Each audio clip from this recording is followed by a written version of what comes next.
Hi everyone, my name's Liz. And I'm Margaret. We want to tell you about ourselves and our project. It's called Coming Out or Being Out during the AIDS crisis in Canada.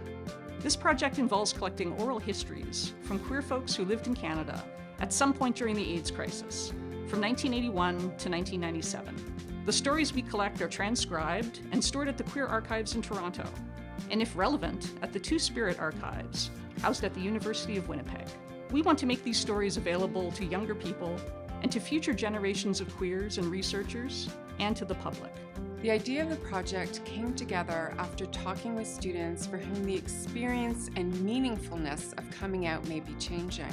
The project was also inspired by my own coming out experience and by insistence from queer writers like R.M. Vaughan of the need to document and advance public understanding of the unique historical experience of living through the so-called gay plague.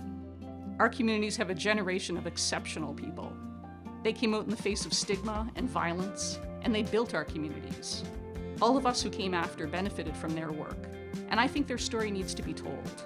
In the 80s and 90s, homophobia shaped public health and government responses to HIV/AIDS, and stigma was pronounced. We want to include oral histories from folks who were living with HIV or who were queer at that time of crisis. It was important to me that the archives include folks who were sometimes left out of histories of the AIDS crisis. For this reason, we're looking for participants from a range of backgrounds and want to prioritize the stories of queer people of color, women, trans, Two-Spirit, and rural queers.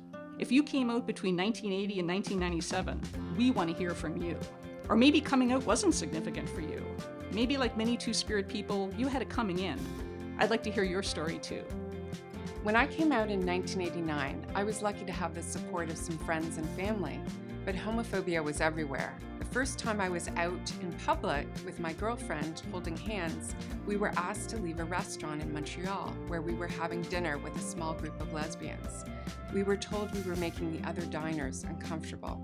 Because homophobia was so thick in the air, I am especially thankful for the activism of groups like ACT UP at the time, and for queer spaces and the joyful expressions of queer love and friendship. My queer contemporaries and elders helped me, and so many others, challenge and resist homophobia, and I think it's important to document their stories. I came out as bisexual in 1990 and joined the Halifax Youth Project. It was a stressful time. Politicians openly questioned whether gay, lesbian, bisexual, or trans people should have human rights. And I saw how our communities got blamed for HIV. But activism gave me a way to fight back. I wouldn't be here today without the support of the bi-friendly people I met through the Youth Project. If you're willing to share your story, you can read more about the project at www.Comingoutduringaids. Or contact us at comingoutduringaids@gmail.com. Thank you. Thank you.